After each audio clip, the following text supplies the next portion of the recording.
Rise and shine, y'all, and give God the glory, because it's a beautiful morning, and I want to invite y'all to my house for breakfast right on our very own back porch. First off, I'm going to be baking up a batch of Granite Step country blueberry coffee cakes to go along with my famous hash browns, and then some spicy black pepper bacon and some raised sausage. And it don't end there, y'all. I'm making an oyster skillet. Who says you can't have oysters for breakfast? So y'all go fill up your coffee cups and join me and your jammies for a wonderful back porch breakfast.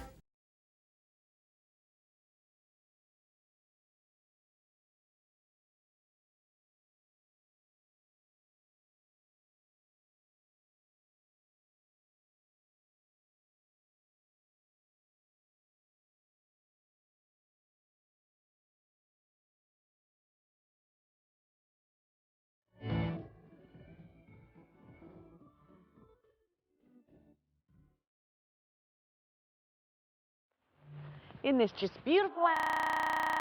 I just came out to get some blueberries, and I'm cooking breakfast on the porch this morning. And I don't know if y'all have had the opportunity to see the property that Michael was born and raised on, lived all his life, and I just wanted to surprise him when he came over to check on the house and have breakfast ready for him that I've cooked on our back porch. Okay, so y'all come up on the porch and join me, because I'm gonna show you a delicious, easy recipe. It's called Granite Steps Country Blueberry Coffee Cake. All right, to start making this, we're gonna use the canned biscuit. They're so versatile, you can do anything with them. And this recipe was served by my friend Donna when she and her mother had the Granite Steps mansion. It was a beautiful bed and breakfast here in Savannah, and Donna personally cooked breakfast for all of her guests, and this is one of the things that she had on her table.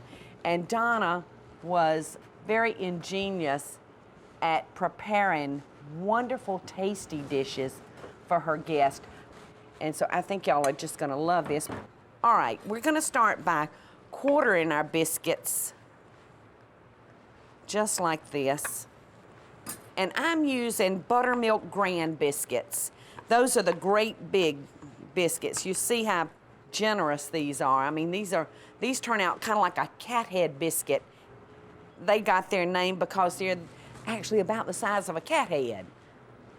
You can see the little pieces of shortening in these biscuits, and that's what makes the biscuit so good and moist. All right, I got my biscuits cut in quarters. I've got a half a cup of brown sugar here that I'm gonna add a half a teaspoon of cinnamon to, and we're just gonna kind of toss that together. Just make sure that cinnamon gets kind of equally mixed up in that brown sugar. And, you know, no coffee cake is a coffee cake without a stick of butter. So that's what I've got here. Now we're gonna take our biscuits, dip them into our butter, and then dip them into our brown sugar and lay them down into our greased casserole dish. Can't get any easier than this, can you? Like I said, I think a canned biscuit is probably one of my favorite convenience foods, and I remember my grandmother did adore when they came out with a canned biscuit. She was thrilled because in spite of the fact that she was a grand cook, she never really mastered breads until she was well into her 80s, and then she took up bread making. This smells totally divine right here. All right, that's gonna finish off our biscuits. Now I'm gonna measure out a cup and a half of these beautiful blueberries, and I did wash these before I brought them back. All right, so we're gonna put a half a cup of sugar over a cup and a half of blueberries, and we're just gonna toss that together. And I'm gonna put a half a cup of oatmeal, which makes this the healthy dish. Because everybody knows that oatmeal is good for you, right? I'm gonna take half the blueberries and spread them around like that. And then the other half of the quick cook oatmeal over those. And then the rest on top. All right, you know, I hate to waste this butter. I think I'm just gonna drizzle it on top. I don't think probably Donna called for that in the recipe, but I can't waste that butter.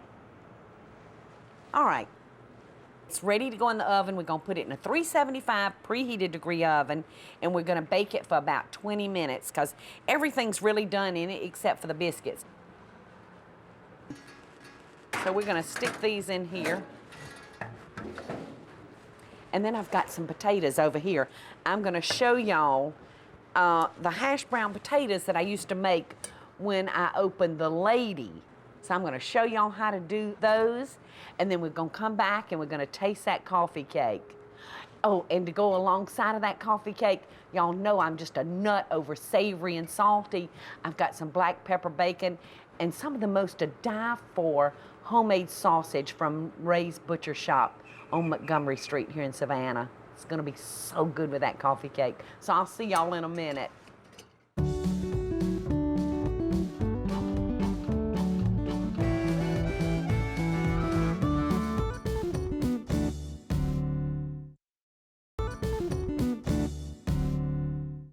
I'm getting this breakfast pulled together so quickly, much quicker than what I thought. And I think that our coffee cake is ready to come out. This is a little tricky. Ooey, ooey. Doesn't that look good? Look at those biscuits puffing up through there. All right, now to go with this wonderful coffee cake, I've got some black pepper bacon and I got some homemade sausage from Ray's Butcher Shop. They have the most wonderful fresh homemade sausage that you've ever eaten, and it's gonna be so good to eat along with that. And I'm gonna give these a little cut, and I'm gonna go ahead and throw them over here on our griddle. All right, I think now I'm gonna put a little bacon on right here. And I might should have sprayed this griddle, but we'll see. This is black pepper bacon. All right. Now on the other end, I'm gonna put some homemade hash browns. And Dora Charles is my head cook and my soul sister at the restaurant. And she and I cooked breakfast every morning at the Lady restaurant. That was the first space I ever went into. And almost every plate that went out had our hash browns on it. And they're so easy to make. All right, we're gonna take our onion and we're gonna slice it in two, and we're just gonna peddle it. All right, and I'm gonna drop our onions right here. And this is a great recipe to use with like leftover baked potatoes the night before. Those make great hash browns because they've got all that seasoning in them. All right, we've got our onions going. Now we're gonna add our potatoes that I've thinly sliced, and you can see that I've used my favorite potato in the whole entire world, and that's a little red potato. We're gonna just put those right down there on top of our onions. And I'm gonna sprinkle them with a little house seasoning, which is our salt, pepper, and garlic powder. And then I'm gonna sprinkle them with a little paprika. And this is really just for color, to help them brown nicely. All right, let's get in here and check this bacon. I think some of our bacon is ready. Now you can keep your bacon on as long as you like, if you like it crispy. I actually like mine a little soft in places like this one. You'll see that it's not all the way completely crisp. And these little griddles are great. All right, everything over here is doing great, and you can see those potatoes, how wonderful they're looking. And our onions are getting nice and almost kind of charred looking. They look delicious. So while that's cooking, I think it's time to taste our coffee cake. So let's see what we've got here. Oh. You can see I've got a little bowl of fresh whipped cream hiding back here behind everything for my coffee cake. This looks just heavenly. And you know, blueberries are really so good for you. They're an antioxidant, but they say blueberries slow down the aging process. So I might need to fix this every morning. So let's see what we've got. Oh my goodness. I feel myself getting younger, y'all. All right, I've got to quit eating that country coffee cake and get this up before it overcooks. Look how good this sausage looks. If you live here in Savannah, run by Ray's Butcher Shop and take you some home. You're gonna love it. I'm gonna put the potatoes and everything on one platter. Oh gosh, those onions. Doesn't that look yummy? Now, if you were just cooking this in a skillet and you didn't have all your bacon and sausage to give you your seasonings, you could just cook this in some bacon grease or maybe just even a little butter. Or if you're worried about it, maybe just a little vegetable oil. All right, now I'm gonna top these with just a little spring onion. Just gonna take my scissors and give them a few snips. All right, I've got to take a few minutes to clean up my griddle, and when I come back, I'm gonna show you girls another secret. And I'm saying girls because the next dish is oyster skillet. Now, I don't know about you girls, but I like to take every opportunity I can to feed my man oysters, even at breakfast. So y'all come back.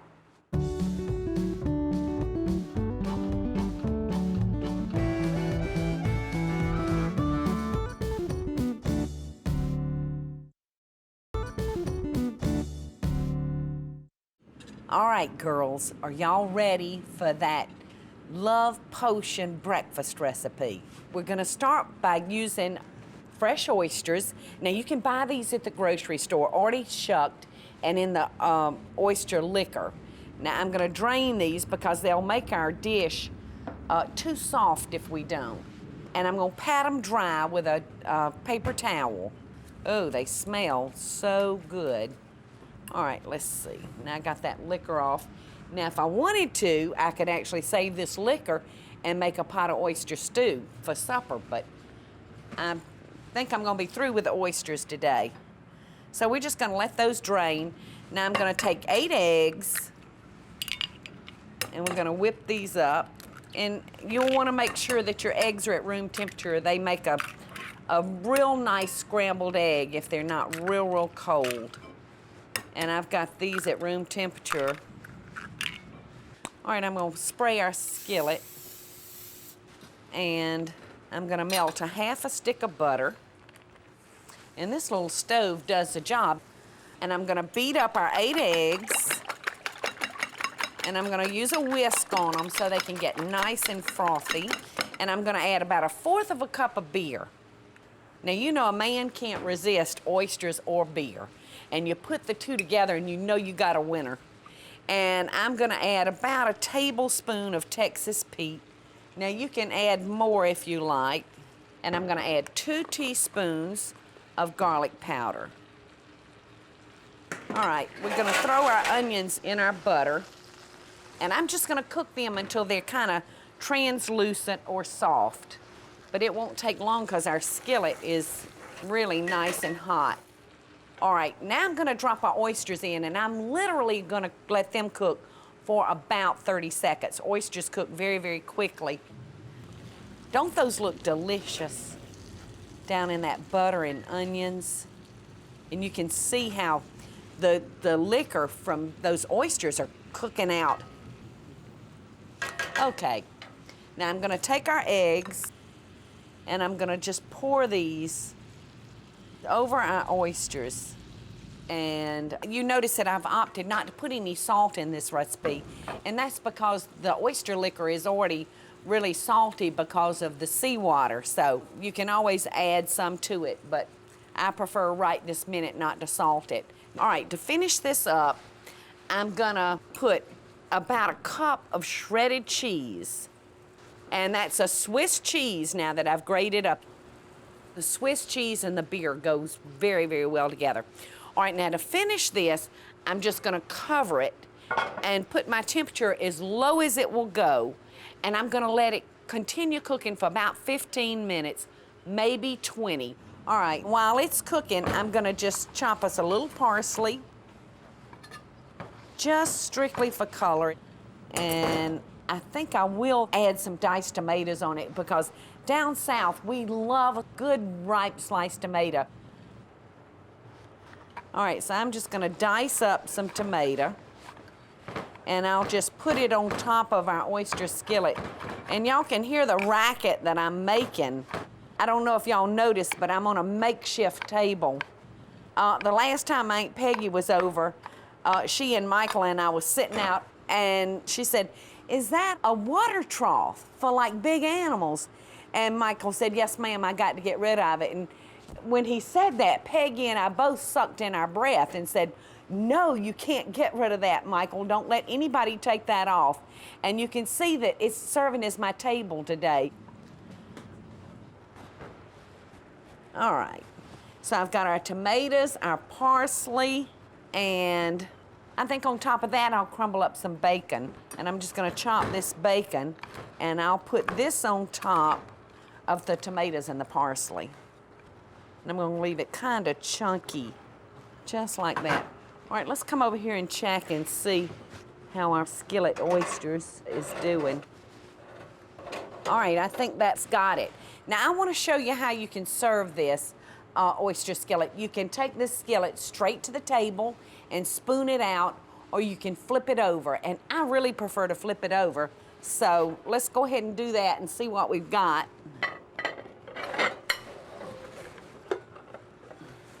Oh, look how pretty that looks. Looks just delicious, doesn't it? Now I think I'm just gonna toss it with the tomatoes and the parsley. Looks too delicious. And now I think I'm just gonna top it with some bacon for garnish. Okay, this dish looks perfectly wonderful. And just a couple of minutes ago, while I was on break, my phone rang, and it was my niece, Kari, and my girlfriend-in-law, Amanda. Apparently, they smelt me cooking out here, and they said, "Well, 3 of us are gonna come eat with you." So instead of Michael showing up on time, I think the girls are gonna be here. So y'all come back, I'm gonna spread all this food out for these 3 pretty girls, and I guess I'll have to fix Michael a plate and stick it on the side because if I don't watch them, they'll eat it all. So y'all come on back. I've got some tips for you, and then I'll be saying adios for another day.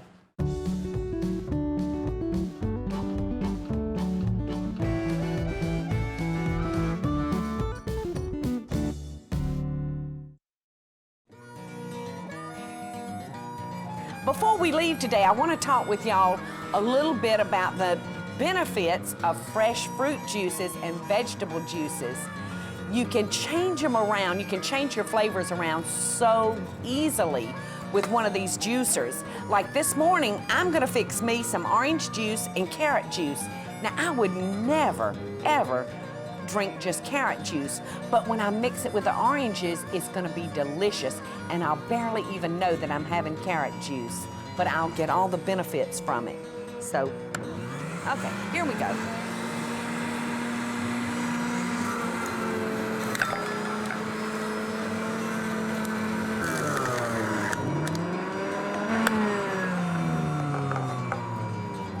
That looks delicious, doesn't it? Yum. All right, now I'm gonna add the oranges, which is gonna turn this carrot juice into a delicious drink. This machine actually separates the rind from the juice.